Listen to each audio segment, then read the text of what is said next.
Hello, everybody. My name is Todd Nesloney, and I want to welcome you all to episode 15 of Tell Your Story, the series where I seek to find people who have inspired me with their stories and allow them to share a piece of their story with you. This series is based after my book, Stories from Webb, that I co wrote with my staff over at Webb Elementary in Navasota, Texas. My guest today, I am thrilled to have on. I've met him through social media, connected with him, and learned a little bit of his story. And when he was brave enough to agree to come on, I couldn't wait to kind of introduce him and share him with you guys. So I'd like to welcome today Justin Owens to the show. So, Justin, go ahead and kind of introduce yourself for everybody watching. Well, thank you. I'm very honored to be here, and I appreciate the time. So my name is Justin Owens. I'm a seventh grade math teacher right now. I've always taught middle school, and that's kind of where my specialty's at in math. Um, I'm at Concord Middle School, starting off the year. There we go. So I want to start with kind of, you and I talked before the show about some things, but I got to start with this. So you have been educator for this, you're entering your fifth year or sixth year? This is my fifth year. Entering your fifth year. And so you have had two other careers that you tried before this. Talk to me a little bit about your first and second career. Okay, so my original schooling that I went to was for computer science. So I worked for a while uptown Charlotte writing code for a contract company, and we worked like through the big banks in Charlotte and different stuff like that. My second career, the work I loved, but the kind of business world meeting didn't kind of jive with me. So I kind of took a big jump from that to like animal control in the county where I lived. And so Okay, so I got to stop you right there. So that is quite a different career than computer science, coding, all that kind of stuff. How do you go from that to animal control? that's a good question. I was kind of in a quandary where I loved the science part of the programming, but I couldn't find a good space that felt good to me. So I knew that I loved working with animals, and so I just kind of took a jump to do that. And it was also an opportunity for me to get out on the road. Being in cubicle or in a office space a long time wasn't agreeing with me. I wanted to get around and move around. So being out on the road, kind of driving to calls that you wanted to go to, was kind of a highlight there. Okay, so I love Animal Planet. I love all these random shows. So when you say animal control, like I picture you like going out there and wrestling alligators and all this other kind of stuff. Is that like really kind of the stuff you were doing? Yeah, for sure. So if I'd known we were going to talk about this, I would have had the picture. Like, because Ah, in my time, we were going through like a publicity area where they were trying to kind of upgrade stuff. And so I was part of like a photo shoot. And so I have like these posters that they hung at some of the colleges and job fairs. It's me like trying to look back with sunglasses and the uniform on and everything in front of the truck. Um, so yeah, I have been on calls with alligators. I've been on call. It was a Cayman alligator. It was probably, I don't know, size of a dining room table. wow. So what's the craziest call that you ever had or the craziest experience you had being in animal control? So two, probably the one about the alligator. It was a police call where they had arrested this guy in an apartment building because they found stolen merchandise in his apartment. And we were called there because he had the alligator. He had it upstairs in his apartment in a kiddie pole like you'd buy at Walmart with like chain link fence laid over the top. And so we had to. Wow. So there's that one, and So in a situation like that, like, do you actually have to catch the gator and put him in the vehicle? yeah. So he eventually went to like a zoo. We found Mhm. kind of a place for a zoo, but yeah, we had to like zip his mouth shut, tape it shut, wrangle him up, get him in the truck. So I'm sorry. I'm just so intrigued by this. Would one of you have to like jump on the back of the gator like you see on the shows and hold their mouth closed while somebody else tapes it? Is that like for real how it's done? Pretty much. So we had like catch poles, if you're familiar with that, like how you would a dog or a raccoon. And so you do that kind of around the mouth and then kind of zip it shut. And you can kind of hold with pressure, holding the mouth shut. Okay. Had some guys taping him up. Yeah. Well, you said there were two. What was the other one? The other one is in the county where I lived on holidays, you worked like a 24-hour shift on call. So, like, you weren't working regular hours, but if there were emergencies, you got called out to do it. So, one Christmas, I was working and I got a call about a hog running loose in this neighborhood. And the woman called me, and I'm trying to like have somewhat of a Christmas. And this lady calls me and she says, "There's a hog running through my yard, tearing up my yard, and my family can't get in the house." And I'm like, oh, come on, you can't just like ignore him. And she's like, Exactly. "Let my friends and family into the house. What should I do with him?" And I said, "You should just probably eat him." Wouldn't go for that. So I had to go out there. I had to get somebody that could rope and rope like a 500-pound hog and put him up on a horse trailer and take him to the shelter. It was, Oh my gosh. it Okay. was, So you've got this super exciting career in animal control that's so different than the computer science coding. How does that then lead to education?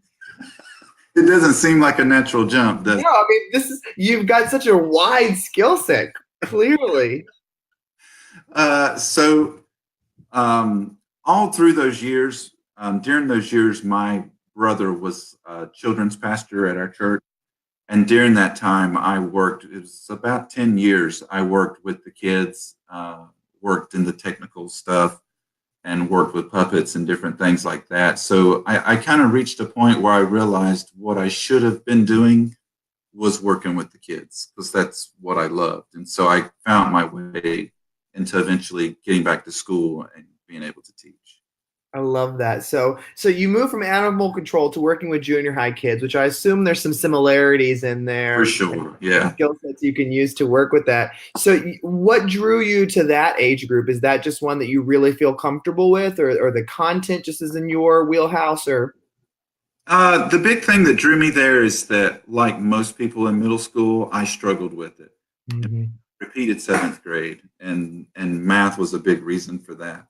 Um, and so it just kind of spoke to me to kind of be in that area because it was a difficult emotional time for me, Right. and it made really good sense to me to be there and be able to be a part of their lives during that period to kind of help them through it.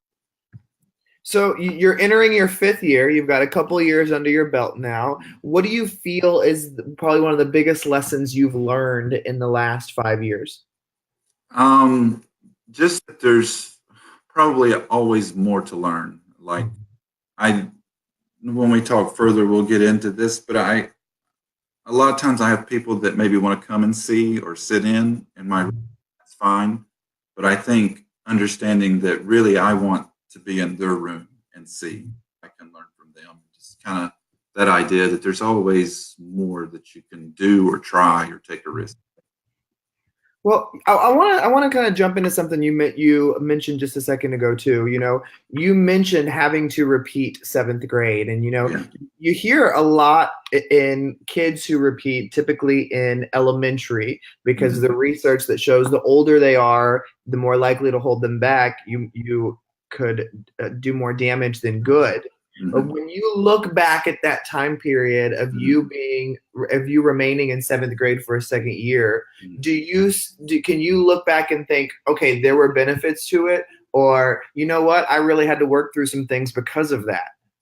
Yeah, it for me in my story, it was like the best thing ever. Okay. Kind of went from a situation where I was very shy and like I had friends, but they weren't great friends. Mhm. Um, when that happened and I was out of school a lot, I kind of got to a point where I just kind of quit coming to school. Right. And And when I came back to school for the next year, they offered to let me take a placement test and move on up, but I didn't want to. And I realized coming back that I had a chance to be a whole new person, Mhm. kind of recreate myself. And so Right. really helped me a lot. And I had the friends that I made during that transition with that new group was I still have great friends from that That's group. powerful.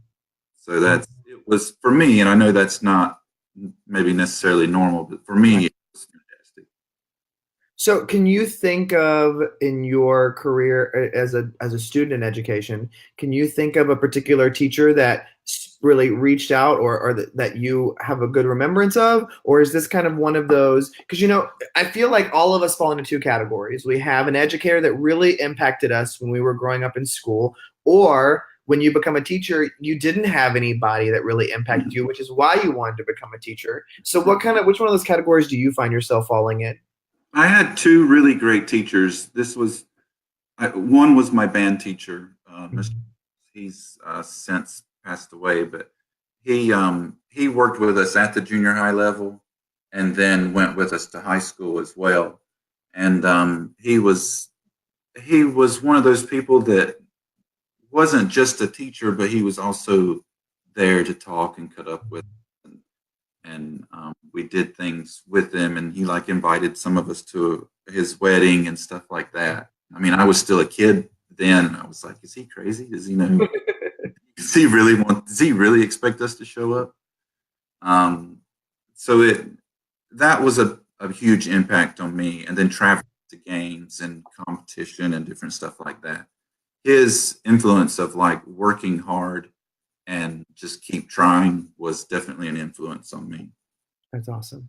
The second was my English teacher in high school, Mr. Poston.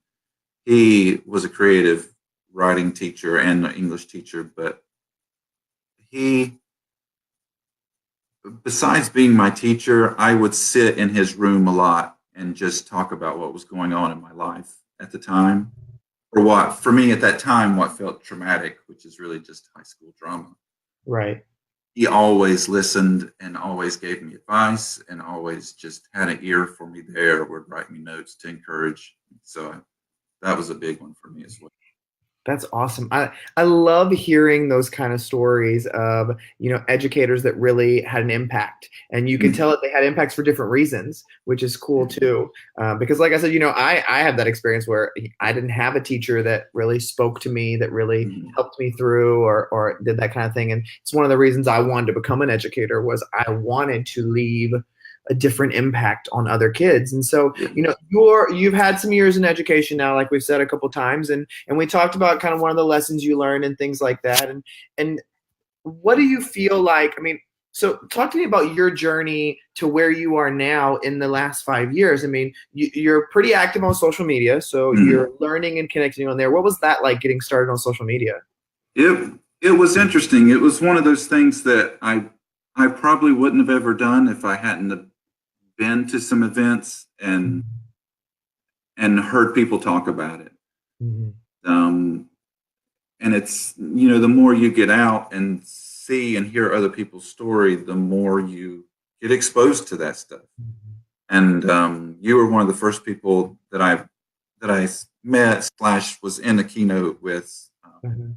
That was like right after my first year, which was probably the summer of 2014 or 15, something like. Mhm.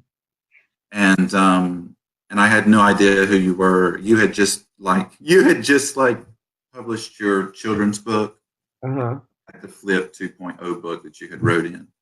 And I remember standing out by the door, and you were out there on your phone, and I was like, I should totally get a picture of who this guy is.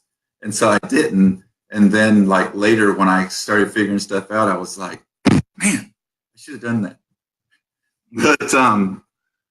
But like watching people like you, watching some of your shows, I learned about Dave Burgess. Mhm. He came to Charlotte, and I got to meet him. And then finally, this past May, I got to go to the Ron Clark Academy, and Oh. it's just and meeting Wade and Kim and Mhm. all those guys. That stuff had a huge impact on me. because I knew what math was to me in middle school. It was boring. It was worksheets. It was sitting still. It was doing things over and over and over again. And I wanted that not to be the case in my class. Right. So I started reaching out and doing a lot of the things that I was seeing, and then taking those things and making it my own in the classroom and doing my own things. And it starts getting attention, people Yeah. tweeting it. And originally my idea was that, y'all shared your stuff. And so I wanted to share in the same vein so that it would encourage others as well. And you get messages back, from people that appreciate it, or they share it and they share what their kids did with it and stuff. And that's an awesome feeling. But at the same time, there's a double-edged sword to that. Or a lot of times the people you work closely with resent it, or don't want any part of it, or don't like that you're doing that kind of stuff, because then it reflects on them that maybe they feel like they should have to do that stuff. And it becomes a very difficult road of like balancing of, I want to do these things and I want to share them, but it's not about giving me a big head or getting an interview or doing this. It's because that's what I love to do with my kids, and I love their faces, and I love what it means to them to Yeah. get to those activities. See, and that's what I remember. When I was in the classroom, I remember that there was one year that a teacher looked at me and said, "I love that you're doing this in the class, but I wish you wouldn't." And I was like, Yeah. "Wait a minute. What do you mean you love I'm doing it, but I wish you wouldn't?" She goes, "Because our administration is going to see this, and then they're going to make all of us do this, and I don't want to do that work. It's great for you. I love that you're doing it. It looks so much fun, but I don't want anything to do with it." And that has always stuck with me, that one comment, because I thought, you know what? I'm not doing this for attention. I'm not doing this for recognition. Like, for me, I've got to love coming to work. And I Right. love doing this, and it makes me love being here anymore, even more, which makes my kids love listening to me even more. And so part of you wants to reel back and go, okay, well, maybe I need to do less. Maybe I don't want people to be upset with me. I don't want them to think these things.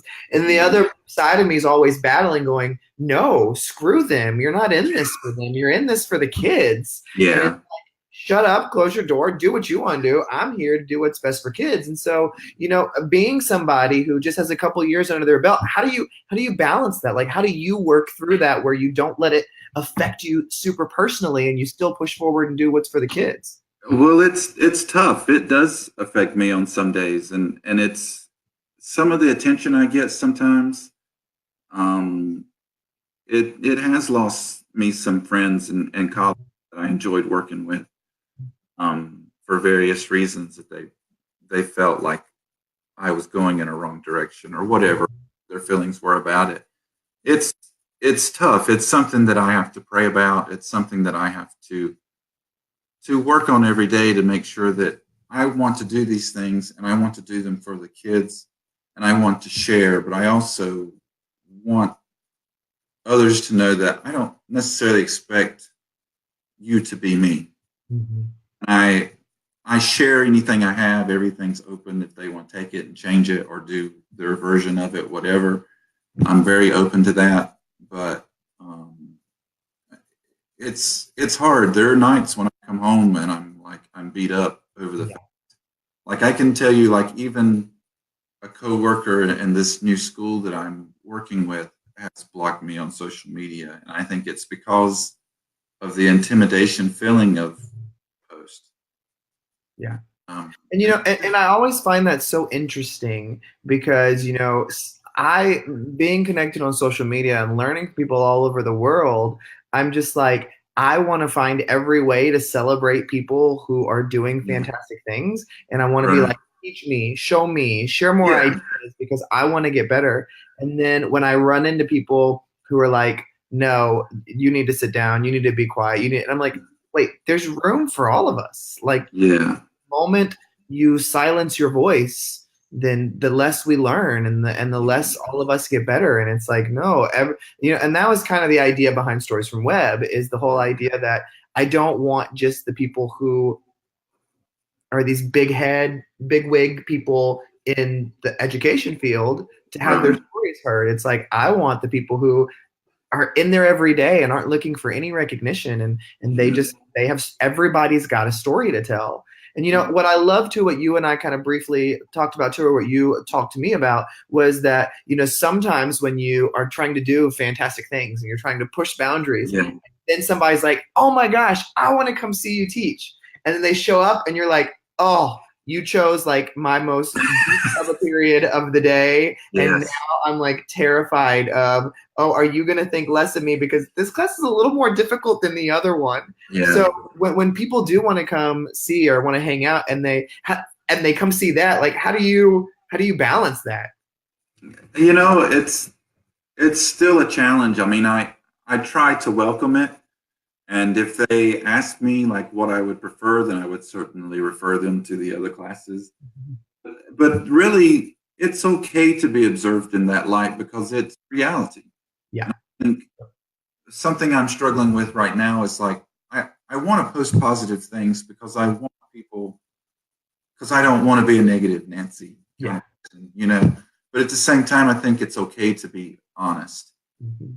Like the other day, I was doing a class and a group of kids left, and I looked in the room and one of the legs off of my desk just fell off. I don't even know how that happens, but like a whole leg of my desk just fell off.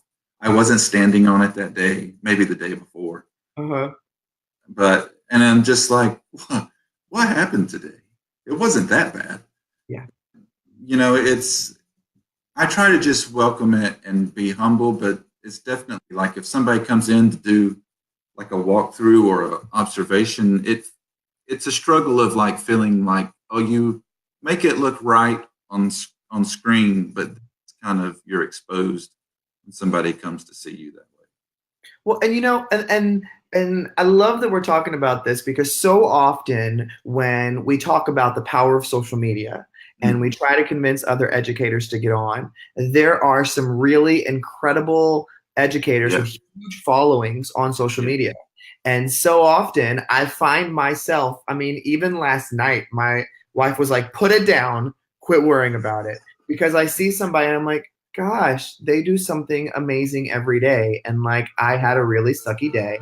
And maybe, and then you start going, well, maybe I'm just not as good as them, or maybe I'm not cut out for this, and that's why I've been really passionate about when we are on social media as educators and we start to have people who are following us share the greatness, be positive, because there is so much negativity in this world already, but be transparent as well.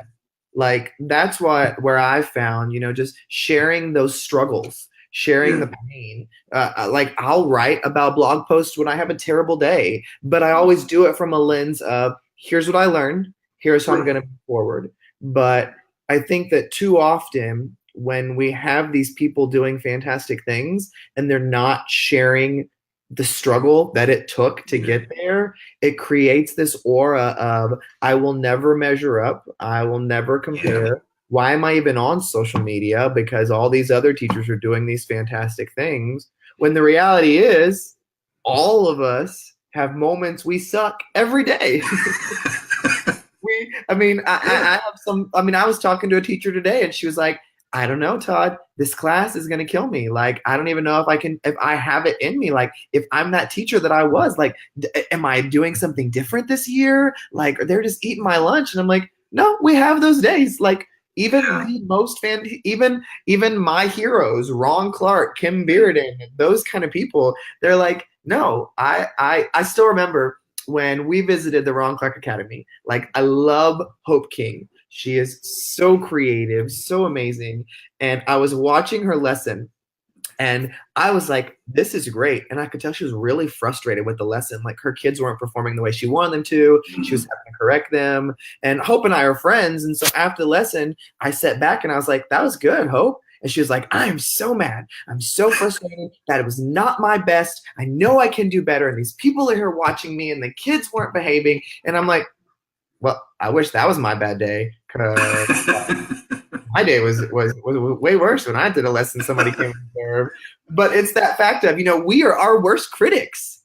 Yeah. Like, it's so hard on ourselves. And when you start to get that feeling of doubt and you start to, because you're on social media, you see people sharing fantastic things, how do you stay motivated and keep that doubt from creeping in and taking over? I a lot of times my outlet for that is to stop and look at the classroom and take kind of an observance of the kids. Have kids that are goofing off, or you'll have kids that are on another planet. But when you have kids that, like when you stop doing something, they stop and just look because they're waiting for you to do the next thing, or they're for you to do the next silly voice or whatever.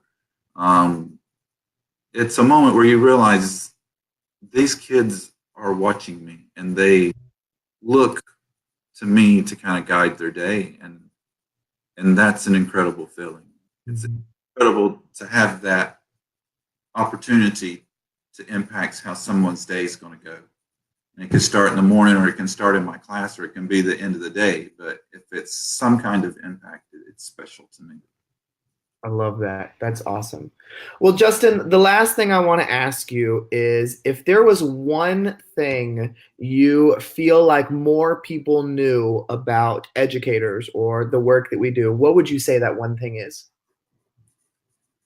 Um, that for an educator, it never ends or it never stops.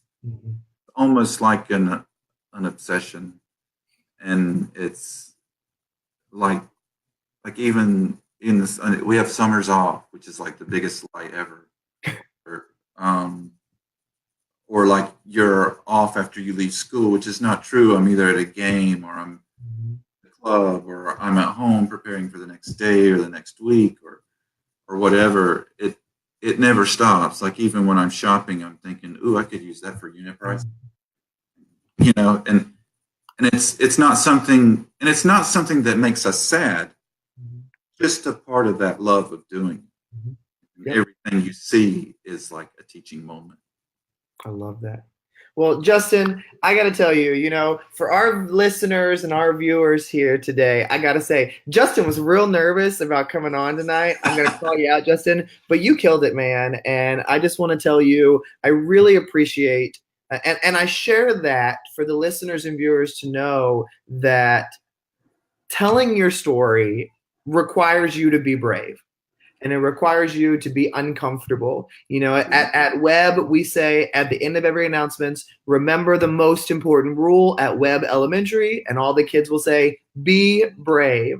And so, Justin, thank you for being brave and sharing pieces of your story today. I really appreciate it. And I'm so glad that some more people got to know kind of you and who you are. So thank you. Thank you. I appreciate it.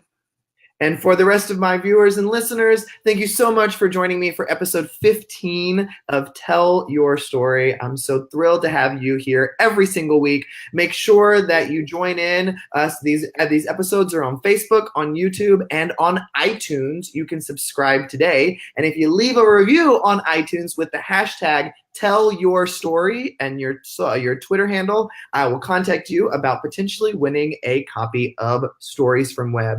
Join our next couple of episodes with guest Holly Ely and oh my gosh, I just went blank. And that is, I'm so embarrassed that I just went blank in that. Michael Bonner. Wow, see, that's real life right there, people. I was so planned with everything, and that's real life.